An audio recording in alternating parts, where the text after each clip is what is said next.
It all started with a domestic disturbance call. Got a call to assist a father whose son, adult son, was terrorizing his house. When it came out of the radio, they said that the caller's son was a veteran, that there was a shotgun in the house. You know, they told me, your dad's not upset about the property.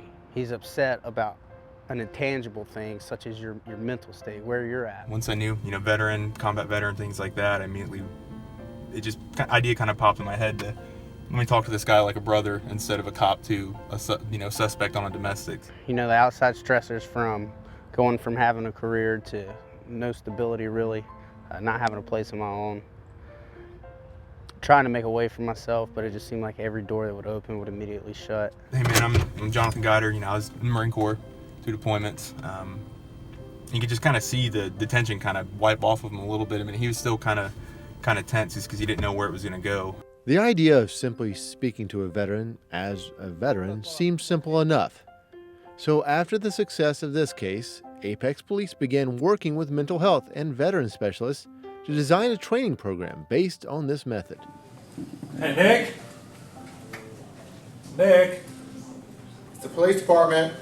The very first class had 22 officers from Wake County agencies. The classes are only available to police officers and emergency medical technicians who are military veterans and have already completed crisis intervention training. Since this class that we had in September 2015, we've had 4 encounters just in Apex alone where myself or the other guys who were trained have responded to veterans in a crisis moment. While I was in the Marines, I'm sure we may have some of the same experiences. In every one of those cases, when we've talked to the veteran afterwards, they've all said, I didn't want to talk to anybody else other than a veteran, and that's the only reason why I opened up. One of the biggest things that our captain says about this program, and I think this is almost like kind of like our slogan is, if we can save one life for this program, then it's successful. Y'all did a real good job, getting a rapport with him. You asked him about the VA. Military life for me was easy. For one, everybody tells you what to do every day, and you're expected to do the same thing all the time. Military, especially combat units, are trained, you don't back down.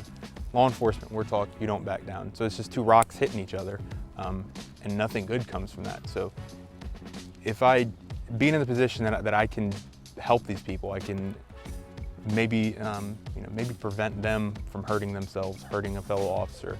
I'm completely thankful and grateful that I'm even able to do that. I heard his voice, and that they were actually sincere in what they were saying about wanting to figure out the issue and what's going on. And after dealing with some of the issues that he developed from being in combat, now that he's fixed those issues, he feels like now he has to give back more. Military service is difficult, certainly when you go overseas.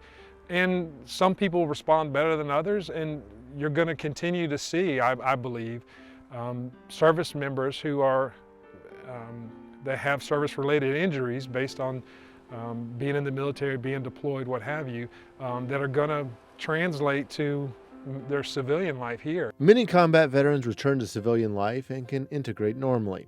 Others have seen more than they can handle and carry their demons with them. you don't have to square up and fight it, but you have to look at it and understand it and know it. Have these guys helped you with that? More than I can put into words.